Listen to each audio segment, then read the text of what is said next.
les personnages juifs ayant marqué l'histoire. Un feuilleton proposé et présenté par Gérard Inger. Bonjour.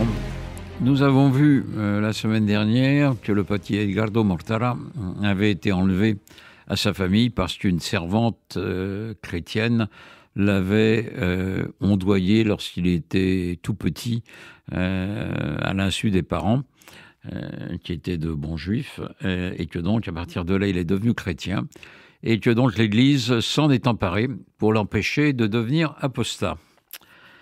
La famille donc se bat, les autorités de l'Europe entière se mobilisent pour sortir le petit Mortara des griffes, si je puis dire, ou en tous les cas des mains de l'Église et du pape, mais le pape refuse de céder, malgré les protestations de Napoléon III, de l'empereur François-Joseph, de beaucoup d'anticléricaux dans le monde, mais ça le pape s'en fiche, pour lui ce sont des adversaires, de beaucoup de protestants, là aussi le pape s'en fiche parce que il n'a pas à répondre à des hérétiques donc même quand le roi de Prusse Guillaume est interpellé par la famille Mortara pour venir en aide. Le roi de Prusse, qui est sensible à cette affaire, leur dit, en tant que monarque protestant, je ne peux pas beaucoup vous aider, le pape ne tiendra pas compte de mon avis, et encore pire, il considérera que ça dessert votre cause, donc je ne peux rien faire. La presse s'en empare partout en Europe, très vite aussi un peu plus tard aux États-Unis, mais le pape ne cède pas. Cette affaire fait grand bruit donc, et elle est à l'origine, là, vraiment, de la naissance de l'Alliance israélite universelle en 1860, parce que là, les Juifs français comprennent qu'il faut venir en aide à leurs frères du bassin méditerranéen, qui peuvent être menacés soit par l'islam, soit par un christianisme un tantinet impérialiste, si je puis dire, dominateur, comme c'était encore le cas en Espagne, au Portugal, en Italie, etc. Et donc, l'affaire Mortara est directement à l'origine de la création de l'Alliance israélite universelle. Alors là, on est donc en 1860, au début des années 60. Que devient le petit Mortara ? Eh bien, le petit Mortara est élevé donc à l'école des catéchumènes et puis il grandit.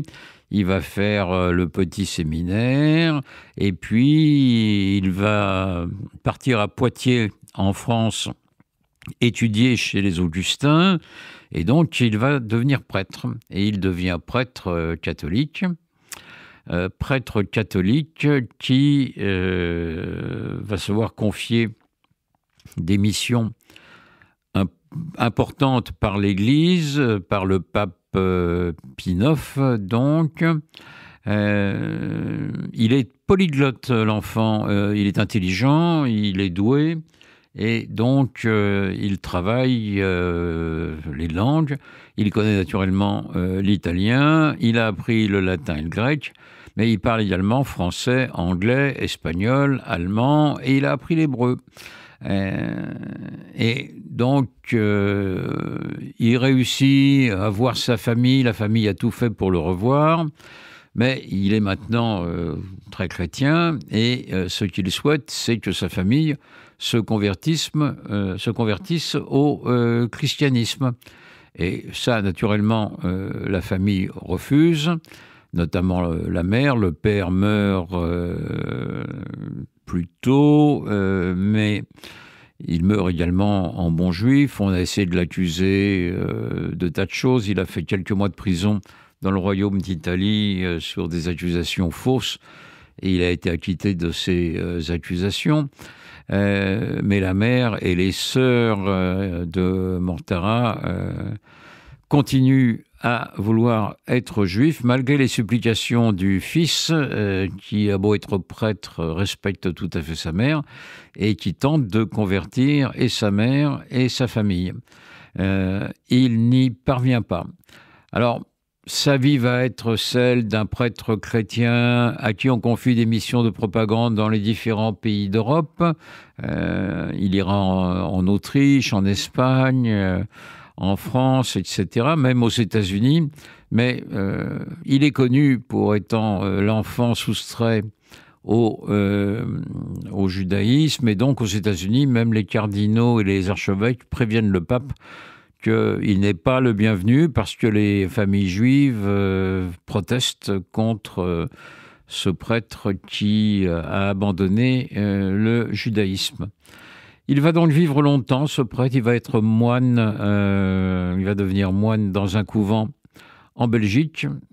Et il mourra à l'âge de 88 ans en 1940. Alors, il meurt en mars 40 dans un couvent près de Liège. Et par certains côtés, il a eu de la chance. Il n'a pas connu l'occupation allemande qui débute en Belgique en mai 1940. Lui est mort en mars. Je dirais tant mieux pour lui, encore que ça lui aurait rappelé son judaïsme, parce que les nazis, eux, que les juifs se soient convertis ou pas, les juifs restent juifs pour les nazis. Et on a vu des prêtres persécutés et même rejoindre les camps d'extermination et non protégés par leur religion chrétienne.